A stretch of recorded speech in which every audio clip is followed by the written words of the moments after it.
Bonjour à tous, j'espère que vous allez excellemment bien. Aujourd'hui, on se retrouve pour parler Formule 1, pour faire le débrief du Grand Prix d'Australie.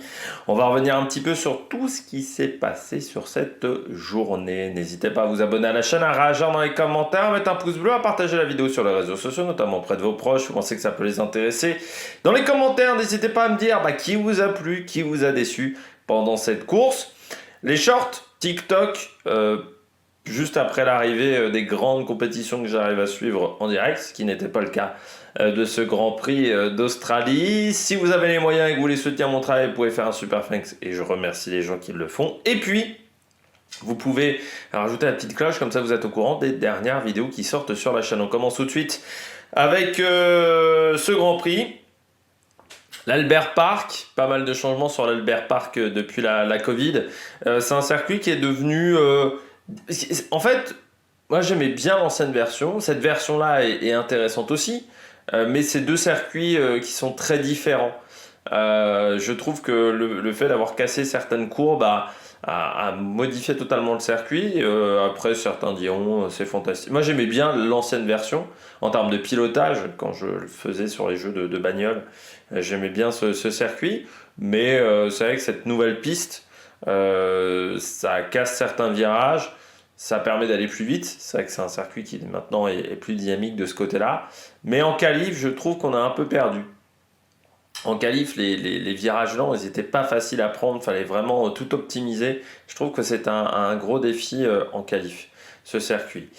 Bon, le Grand Prix en soi, alors certains se sont presque émerveillés parce que Ferrari gagnait. Bon, c'est vrai que ça change, on va dire, des Grands Prix dominés par Verstappen, mais est-ce qu'on a eu beaucoup plus de divertissement, de spectacle sur cette course? Pas beaucoup plus que les autres. Il y a eu la bagarre Alonso-Russell, il y a eu certaines bagarres comme ça, mais si on prend la globalité du week-end, c'est encore pas fantastique. C'est pas c'est pas très funky quoi. Euh, on est loin de certains grands prix en Australie. Je me souviens notamment de 2009 où le Grand Prix est assez dingue avec les Braun Grand Prix. Pourtant, les Braun Grand Prix dominent, mais je me souviens d'une course qui était plus intéressante. Il y a eu d'autres courses. Je me souviens, c'est 2005 avec Fisichella. 2005 ou 2006, l'année où Fisichella gagne. Je crois que c'est 2005. C'est sympa aussi. Là, c'est vrai qu'on est sur un Grand Prix qui est intéressant hein, d'un point de vue histoire pour la suite du championnat. Mais en termes de spectacle en piste,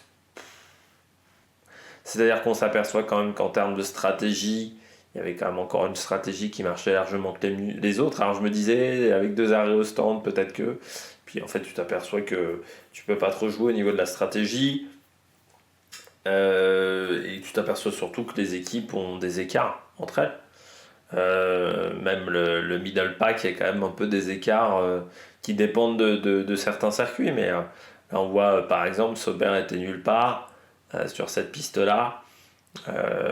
Et puis, on s'aperçoit par contre que Tsunoda était très fort, mais pas Ricardo par exemple. Mais bon, voilà, on a eu une hiérarchie un peu modifiée par rapport à d'autres courses. Après, est-ce que j'ai pris un plaisir immense à regarder ce Grand Prix? Faut quand même pas déconner. On va parler du cas Williams. Week-end qui n'a pas été évident pour Williams dès le vendredi, avec le châssis explosé de Albion. Ce que j'ai aimé dans la situation de Williams, c'est que Williams a été très clair. Williams n'a pas voulu faire de mensonges. Je trouve que la communication, que ce soit James Wolf, et pas Wolf, Wolf c'est le loup. Mais la communication de James Wolf a été très bonne, je trouve, parce qu'il ne laisse pas vraiment la théorie du complot s'installer. Il décide voilà, d'être transparent sur ce qu'ils ont voulu faire, ce qu'ils ont favorisé l'expérience, la probabilité d'en rentrer dans les points, donc ça c'est bien. Après, c'est terrible pour Sargent, mais ça montre aussi que la F1 moderne est devenue une F1 où on n'a plus de mulets. En fait, on a voulu rogner sur les coûts. Je trouve déjà qu'on a encore des coûts qui sont hyper élevés alors qu'on n'a plus de journée d'essai, mais on les a remplacés par du simulateur qui coûte bien plus cher, je pense, qu'une journée d'essai. Qu'on ne peut pas régler tout ce qu'on veut avec un simulateur. On s'aperçoit qu'il y a plusieurs équipes qui ont des soucis de simulateur. Et puis on s'aperçoit qu'on veut tellement rogner les coûts qu'on n'a plus de châssis de secours.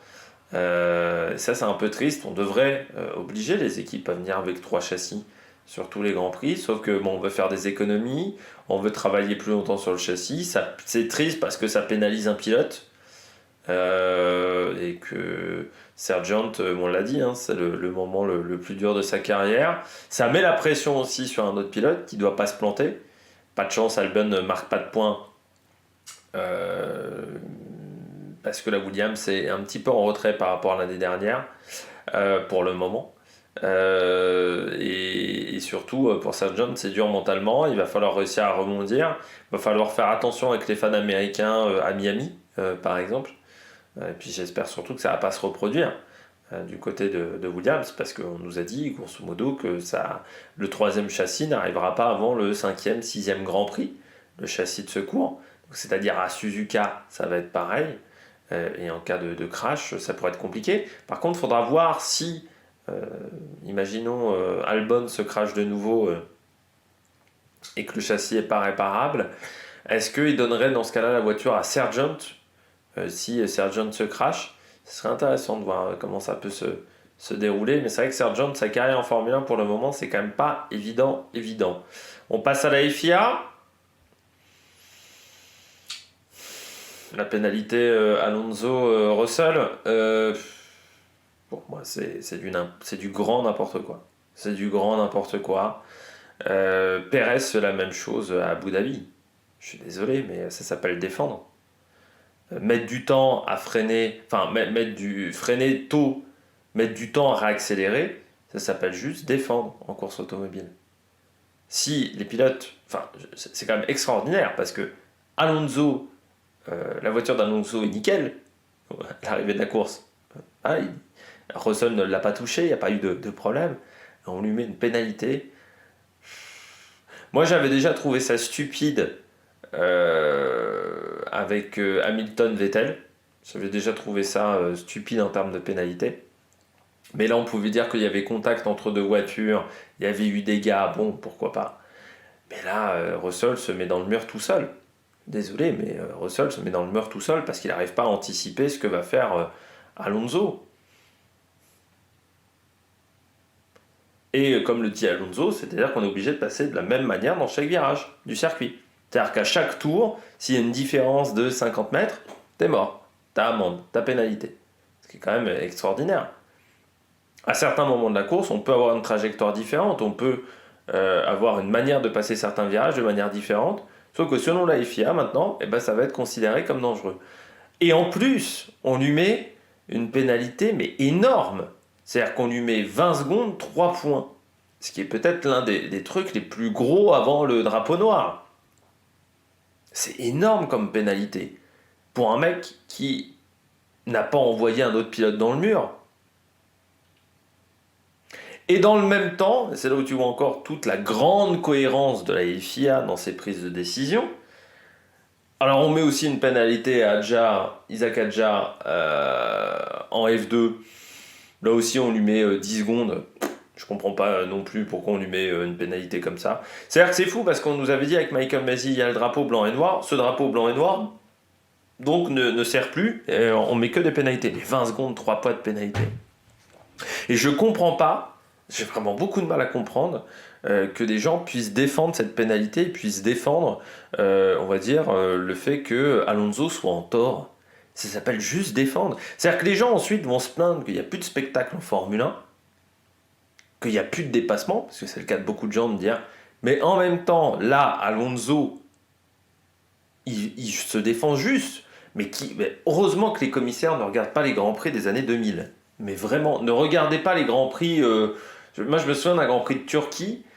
où Alonso met du temps à chaque fois à accélérer à chaque virage. Mais ne regardez pas les courses de 2004, 2005, 2006. Les mecs vont se suicider, mais vraiment. Et regardez pas les Grands Prix des années 80. Mais là, c'est du n'importe quoi cette pénalité. Après, il ne faudra pas se plaindre qu'il n'y ait pas de spectacle et qu'il n'y a plus personne qui regarde la Formule 1 au bout d'un moment. Parce que là, c'est quand même la deuxième année où, pour le moment, chaque Grand Prix est une purgeasse, quasiment. Si tout ce qu'on a fait avec Drive to Survive tombe à l'eau, c'est ce qui va arriver. Hein. S'il n'y a pas du spectacle qui arrive rapidement, là, je pense que les audiences de la F1 vont redescendre au niveau avant Drive to Survive, voire peut-être même plus faible. Il ne faudra pas se plaindre. Du côté de la FIA, du côté de la Dorma, et encore une fois, la cohérence des décisions. Donc, Alonso se prend 20 secondes, 3 points sur son permis. Il y a un pilote de F3 qui décide d'envoyer un autre pilote dans le mur en séance d'essai ou en qualif. Il se prend 3 places de pénalité sur la grille. Alors qu'il fait, objectivement, exprès de le mettre dans le mur. Donc, encore une fois, la cohérence des décisions de la FIA. Là, pour moi, on a sanctionné, déjà parce que c'est Alonso. Si c'est pas Alonso devant, que c'est un autre pilote, je suis pas sûr qu'on sanctionne. Il y a aussi des têtes du Turc, du côté de la FIA. Et pour moi, on sanctionne les conséquences de l'action d'Alonso. On sanctionne le fait que ça ait provoqué un crash. Ouais, mais bon, le crash, Alonso n'en est pas responsable pour moi. C'est Russell qui se met tout le droit dans le mur. Si Russell n'a pas réussi à maîtriser sa voiture à ce moment-là, c'est pas de la faute d'Alonso. Donc je trouve ça extraordinaire. Mais bientôt, quand un pilote va déventer un autre pilote, ça va être pénalité. Au rythme où on va mettre des pénalités partout. C'est bien, bientôt la Formule 1, ça va être du contre-la-montre. On pourra plus avoir de bagarre en course, ça sera du contre-la-montre. On va se faire bien chier. Comme disait Michael Masi, let's them race, laissez-les courir, laissez-les se battre. La Formule 1, c'est de la bagarre. Donc là, pour moi, c'est du n'importe quoi. La décision de la FIA, c'est du n'importe quoi. Mais bon, comme souvent du côté de la FIA, c'est pas inédit à ce Grand Prix, c'est pas nouveau sur cette action-là. La FIA fait du n'importe quoi dans ses décisions depuis des années. C'est lamentable d'avoir des commissaires, d'avoir un arbitrage aussi pourri. Je me plains souvent de l'arbitrage, notamment du côté du rugby. Alors, du côté des sports mécaniques, il n'y a aucune cohérence dans les décisions. C'est-à-dire que heureusement que les mecs qui font commissaire en F1 font pas directeur de course du côté de la Formule I ou du WEC, parce que sinon ils vont vraiment se suicider, les mecs. Vraiment. Et là, pour moi, c'est du n'importe quoi, et ça nuit au spectacle, et ça nuit au divertissement. Et je rappelle que le sport, c'est du divertissement. En catégorie télé, c'est du divertissement, le sport. Bon, je poursuis avec la note du Grand Prix, j'ai mis 10 sur 20. Mais en fait, ce qui est intéressant sur ce Grand Prix, c'est que l'abandon de Verstappen apporte un peu de surprise. Et tu t'aperçois quand même qu'il faut qu'il y en ait un qui soit hors jeu pour qu'il y ait un peu de surprise, pour le moment. J'ai mis 10 sur 20 aussi, donc j'ai mis 2 points de plus que les précédents Grands Prix, parce qu'il y a l'ambiance. L'ambiance de ce week-end, c'est vrai que les supporters australiens, c'est toujours une ambiance particulière. Moi, je trouve que c'est sympa à voir derrière l'écran, mais en réalité, si on regarde bien dans les faits, on n'a pas eu beaucoup plus de spectacles que sur les Grands Prix précédents. On regarde tout de suite le bilan des Bleus. Du côté du bilan d'Alpine sur ce week-end de course, toujours pas de miracle. Pas de miracle du côté d'Alpine parce qu'encore une fois, le développement va prendre beaucoup de temps. Il faut comprendre pourquoi la voiture ne marche pas. Et il ne faut pas s'attendre à des évolutions majeures, je pense, avant juin-juillet. Je pense, très clairement. Puis en juin-juillet, on verra si on est encore trop loin en termes de performance. En août, on arrêtera peut-être le développement de la voiture. Tout simplement parce qu'il faut le dire qu'il y a eu beaucoup de changements chez Alpine. Donc le temps que tout le monde arrive, que tout le monde s'acclimate, c'est pas forcément évident. Pas de miracle encore, des soucis de fiabilité avec la boîte de vitesse de Pierre, notamment en qualif. où il a du mal à rentrer des rapports. Après, bon, je vais pas être méchant avec Pierre, mais quand il dit on aurait pu être tous les deux en Q2, non. Il y a déjà une Alpine en Q2, c'est pas le Vendetta Miracle. Les deux, fallait pas déconner. Surtout que Pierre est toujours en retrait, je dirais, par rapport à. Il n'est pas à l'aise en voiture, pour le moment. Il est pas, c'est pas son univers pour l'instant, cette voiture. Je sens qu'il a du mal à être dans la voiture, Pierre, pour le moment. Donc, c'est ce qui le met, je pense, en difficulté par rapport à Esteban. C'est vrai que pour moi, Esteban est devant Pierre jusqu'à maintenant, alors que c'était peut-être pas forcément le cas l'année dernière. En même temps, Esteban avait eu énormément de pépins techniques. Et là, Esteban, il arrive à mettre en place ces choses au niveau de la qualif. Dommage en course. C'est vrai qu'il le dit, hein, il a eu un tir-off qui s'est mis dans le frein, donc ça lui a coûté beaucoup sur le Grand Prix. Mais pour moi, Esteban, en ce moment, est plus à l'aise dans la voiture et arrive à faire plus de choses avec cette voiture-là qui, pourtant, n'est pas exceptionnelle. Mais encore une fois, il ne faut pas s'attendre à des miracles d'une équipe qui, pour le moment, a une voiture qui n'est pas bonne. Et oui, il va falloir attendre du temps. Pierre Gasly disait entre 4 et 6 mois. Moi, je pense qu'avant juin, voilà, avant juin-juillet, il ne faut pas s'attendre à des miracles. On l'a vu l'année dernière avec McLaren. Si on compare McLaren, c'est à partir de l'Autriche et Silverstone où McLaren, ça commence à marcher. Donc là, et McLaren, ils avaient énormément bossé. Donc là, on va voir, mais ça risque d'être quand même compliqué pour Alpine sur les prochaines courses. Mais ça sera intéressant de voir à Suzuka si le châssis est autant la ramasse que ça, ou s'il y a quand même des choses positives. Après, Suzuka, en plus, ça va être dans des conditions particulières. On sera en avril, on y est allé en MotoGP cette période de l'année. Souvent, il faisait froid, il pleuvait. Donc, ça sera peut-être pas si facile que ça, Suzuka, en début de printemps. On regarde tout de suite les pilotes au top. Les pilotes au top. Je commence avec Ferrari, mais je mettrai déjà en premier Carlos Sainz. Carlos Sainz, il a été très fort pendant tout le week-end. Il revient quand même d'une appendicite. Donc voilà, il a été en difficulté. Donc il a dû gérer comme l'appendicite. Il a dû gérer le voyage jusqu'en Australie, qui sont quand même deux facteurs très fatigants.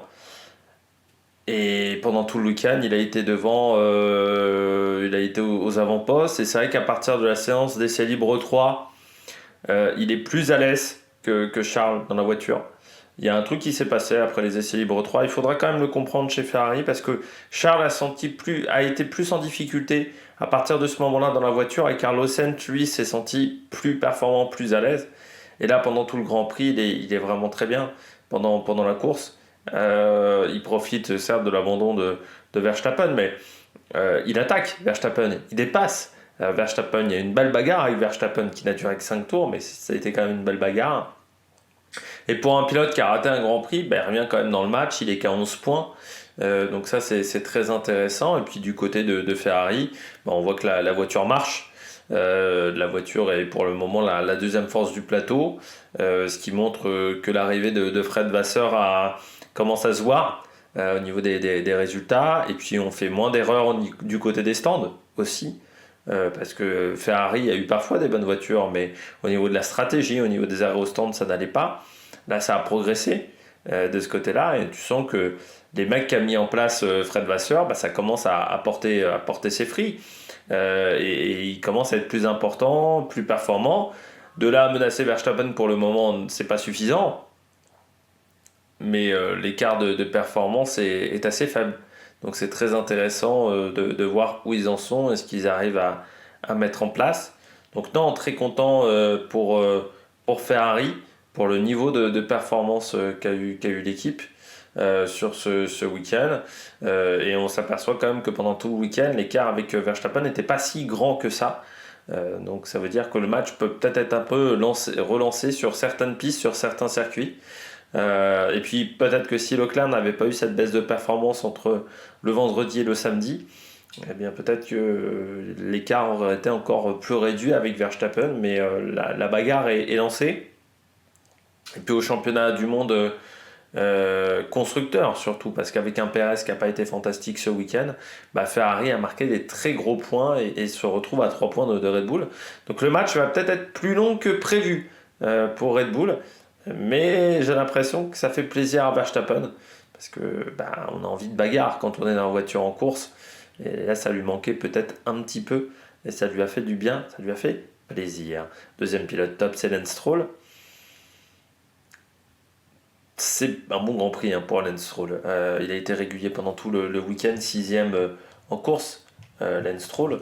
Moi, j'ai bien aimé son week-end. Voilà. Pourtant, je ne suis pas forcément le plus grand fan de Lance Stroll, mais il fait 9ème en qualif, 6ème là en course. L'écart avec Alonso était au final assez réduit pendant une grande partie du week-end. En Q2 par exemple, il y a 7 centièmes entre les deux. En Q1 c'est un petit peu plus grand l'écart, mais Lance fait du bon boulot, et puis de toute manière ça va être important pour cette équipe que Lance Stroll fasse du bon travail et arrive à marquer des gros points, parce que ils vont avoir besoin d'avoir deux pilotes de qualité. Ça va être obligatoire pour eux. C'est vrai que le week-end de Lance est intéressant. Il a été quelques fois devant Alonso aussi en séance d'essai. Et en qualif, il est proche d'Alonso. En course, il est devant Alonso avec un bon rythme. Voilà, ça c'est intéressant de voir ce que ça va donner pour Lance Stroll. Puis ça fait des points importants Enfin, il finit devant avec la pénalité aussi de Alonso, mais il était juste derrière Alonso en course. Il y avait vraiment un bon niveau de performance. Donc c'est plutôt pas mal ce que fait Lance Stroll. Après, cette Aston Martin, elle est un peu à la place de Alpine l'année dernière, ou il y a 2 ans peut-être plus. C'est-à-dire qu'on sent qu'ils sont pas loin des tops équipes, mais qu'ils sont pas en capacité d'aller les chercher. C'est-à-dire tu vois quand même que Ferrari, McLaren et Red Bull sont devant. Avec Mercedes, sur ce circuit-là, l'écart était assez proche. Ça sera peut-être pas le cas à Suzuka, et quoique. Mais pour le moment, ils sont quand même un ton en dessous de ces tops équipes du côté d'Aston. Donc il y a encore du gros travail à faire, mais c'est aussi une formation qui est dans une période un petit peu de transition, parce qu'ils sont encore avec le moteur Mercedes. Mais je pense que ça commence déjà un petit peu à travailler avec Honda pour le futur, et pour les années futures, et voir comment ils vont réussir à performer avec les Japonais et comment ils vont réussir à travailler avec les Japonais. Parce que ça va être très important. Norris, bien, très bien Norris. Alors déjà parce qu'il met quand même 30 secondes à Piastri sur le Grand Prix. Donc ça c'est déjà un écart qui est quand même très très solide entre les deux pilotes. Mais il a été à l'aise lui aussi pendant tout le week-end. Il a été très performant, très solide, avec un écart avec Piastri d'à peu près 2 dixièmes en Q3. Donc ça c'est bien. Quand on regarde lors des séances d'essai, enfin voilà, il a été dans le milieu du paquet, mais à partir des qualifs, ils ont je pense augmenté la puissance du moteur. Et après en course, il est très bien. Bon, il peut pas faire mieux que podium, hein, très clairement.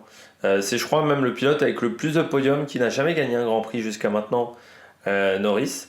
Ça me confirme aussi qu'il sait saisir les opportunités, le Britannique. C'est-à-dire quand il a l'opportunité d'aller faire un top résultat, il saisit sa chance.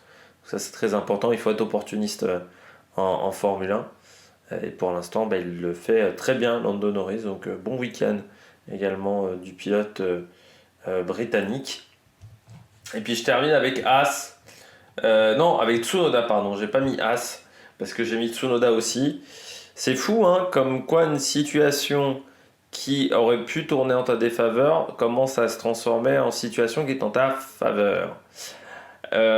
Tsunoda, face à Ricciardo, on se dit, bon, ça va être compliqué pour Tsunoda, parce que Racing Bull mise pas trop sur lui. On voit notamment le Grand Prix de Bahreïn.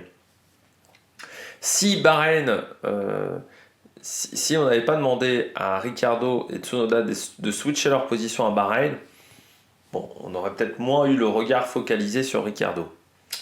Sauf que Racing Bull a décidé de faire ça. Ça a énervé Tsunoda, qui est aujourd'hui en ce moment en grande forme. Et moi, je pense qu'il fait vraiment du bon boulot. Là, il fait 7ème. Hein. Donc avec une voiture qui n'est pas forcément pour le moment fantastique. C'est vraiment solide comme résultat. Et il montre que c'est un bon pilote. Parce que voilà, l'année dernière, je ne m'étais pas enflammé plus que ça sur Tsunoda. Parce que j'avais dit, il est face à De Vries. De Vries, il n'a jamais réussi vraiment à être performant en Formule 1. Et on avait vu ensuite face à Lawson que c'était pas si facile que ça pour Tsunoda. Face à Ricciardo, il y avait eu je sais plus quelle course où Ricciardo avait fini largement devant Tsunoda et j'avais dit putain ça arrive au bon moment pour Ricciardo au niveau du contrat. Mais là, il est de plus en plus performant Tsunoda, donc ça devient très très bon. Ce que fait le japonais et surtout c'est quasiment l'écart entre deux équipiers le plus important. Allez, on regarde tout de suite les bonnets d'âne. Premier bonnet d'âne, Daniel Ricciardo. Bah oui. C'est-à-dire que à la fois Tsunoda fait quand même un bon Grand Prix parce que 7ème, parce qu'il apporte des points, parce qu'il est en Q3 avec une voiture qui est pas sensationnelle. À la fois de l'autre côté, Daniel Ricciardo, il est en grosse galère. Alors le Grand Prix est un peu mieux, il finit 12ème, il partait quand même loin sur la grille de départ. Mais il y a un écart de 5 places entre les deux pilotes, et puis en qualif, il y a un écart de performance. Tsunoda il fait une 17.3 quand Ricciardo fait une 18. 7 dixièmes. Sur un circuit qui n'est pas très grand.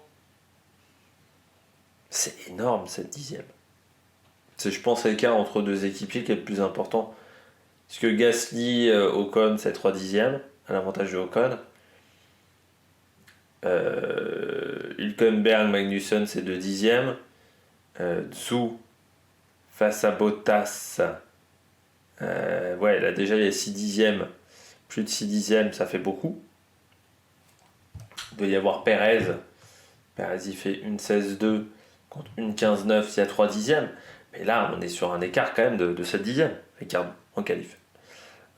Qui se fait annuler son tour, en plus, le pilote australien. Alors en course oui ça va un peu mieux, mais il y a un manque de performance quand même pour Ricciardo.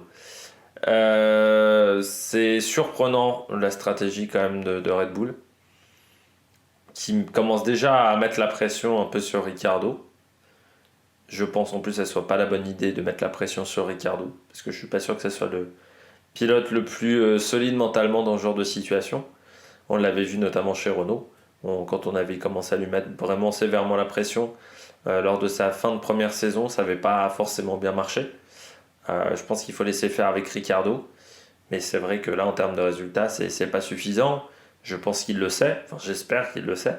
Sinon, ça serait très inquiétant pour le pilote australien. Et puis, pendant tout le week-end, j'ai pas eu l'impression qu'il avait... il y avait du soutien pour Ricciardo. C'était pas non plus une marée humaine. Et là, il commence à arriver à un moment où il est plus tout jeune. Où il y a quand même des questions qui vont se poser avec Ricciardo. Est-ce qu'il ne faut pas penser à l'après-carrière Formule 1 ? Parce que il n'arrive pas à trouver la solution, quoi, avec ces voitures-là. C'est triste parce que c'est un pilote qui chez Red Bull était très bon, un peu irrégulier mais bon, qui était bon dans sa deuxième année chez Renault. Je pense qu'il a fait une erreur de quitter Renault à ce moment-là. Parce qu'on voyait que Renault progressait avec Cyril Abiteboul et je pense qu'il fallait continuer avec Renault. Et tu t'aperçois surtout que c'est un pilote qui a beaucoup de mal à changer, à passer d'une équipe à une autre. On le voit chez Renault, on le voit chez McLaren. Alors, son dernier miracle, c'est sa victoire quand même en Grand Prix à Monza. Mais c'est quand même c'est le dernier miracle aujourd'hui. Le problème aujourd'hui de Ricciardo, c'est que le niveau de performance n'est pas suffisant. Alors on l'a mis chez Red Bull, mais Tu sens qu'en plus, il y a une situation derrière chez Red Bull qui est difficile au niveau ambiance. Mais c'est vrai que Perez doit se dire, je suis soulagé parce que pour le moment, Ricciardo est pas bon. Tsunoda, je pense qu'on peut attendre encore longtemps avant que Red Bull décide de le faire monter dans l'équipe 1. Mais oui, Ricciardo est sous la menace. Ce qu'on nous a dit, il pourrait être remplacé dès Miami. Si ça ne performe pas sur les 2 prochains Grands Prix, à Miami, on pourrait voir le retour de Lawson, ce qui, pour moi, serait une bonne chose parce que Lawson avait fait des très bonnes choses face à Tsunoda. Il avait un très grand niveau de performance et on sait que c'est un crack. Lawson depuis la F3. Donc c'est pas inédit du côté de Lawson, mais on comprenait pas trop pourquoi Red Bull n'avait pas décidé de le placer même dans une autre équipe. Ce qui aurait pu être un choix de mettre Lawson, je sais pas, chez Williams par exemple, ce qui n'a pas été décidé. Alors après Ricciardo, je pense resterait ambassadeur Red Bull et 3e pilote. Hein. Mais c'est vrai que là on voit bien qu'il y a un manque de performance beaucoup trop important pour Ricciardo. C'est un pilote qui doit peut-être réfléchir au WEC, par exemple, Ricciardo.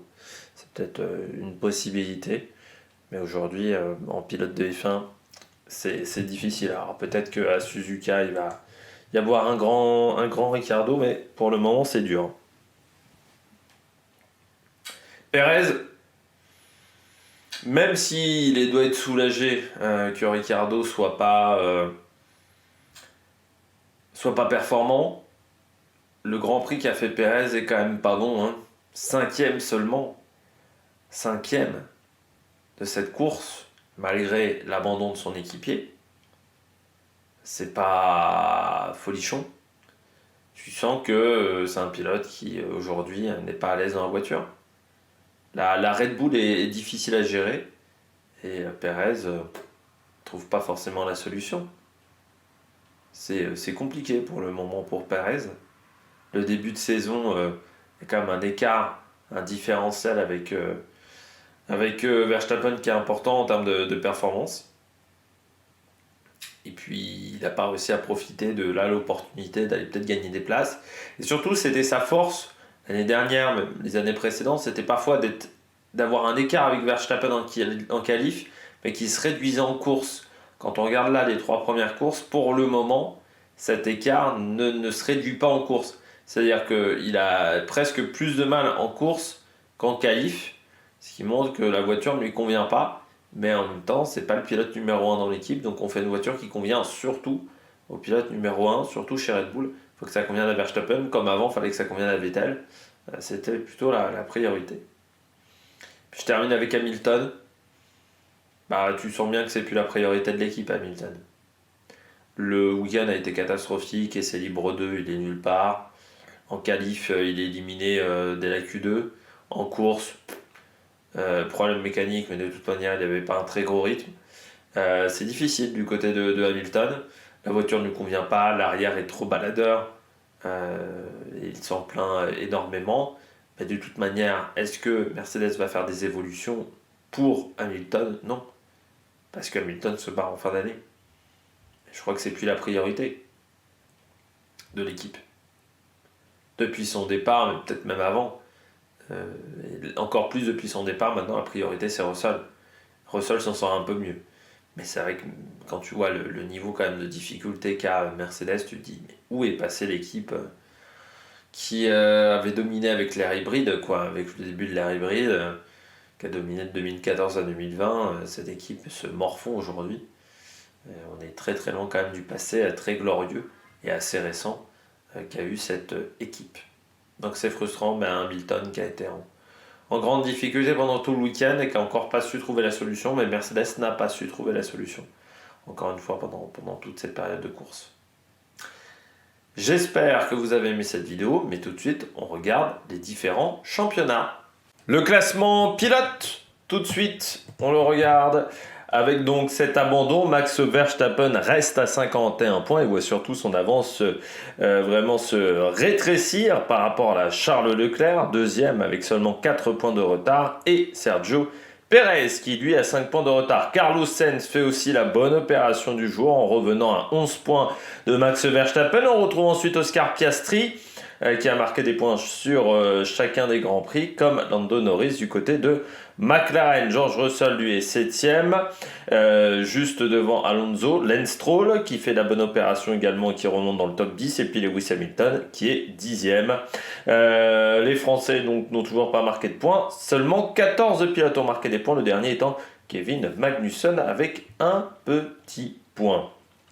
Du côté du classement par équipe, eh bien là aussi ça se resserre avec Red Bull qui a 97 points, mais Ferrari qui remonte extrêmement fort avec ce doublé, 4 points derrière. On retrouve ensuite McLaren Mercedes qui fait le break par rapport à Mercedes, qui voit surtout Mercedes Aston Martin revenir à 1 point. On retrouve ensuite Red Bull, Racing Bulls, je vais y arriver, 6ème avec les points marqués par Tsunoda devant Haas, Williams, Sauber et Alpine. Williams, Sauber et Alpine, eux, n'ont pas marqué de points. C'est sûr que l'abandon de la non-participation de Lawson et la participation d'Albon n'a pas permis de marquer des gros points. Nous, on se retrouve du côté de Suzuka au Japon. Ça sera le prochain Grand Prix. Ça sera le 7 avril, donc dans 15 jours. D'ici là, n'hésitez pas à vous abonner à la chaîne, à réagir dans les commentaires et à mettre un pouce bleu. Allez, ciao, ciao!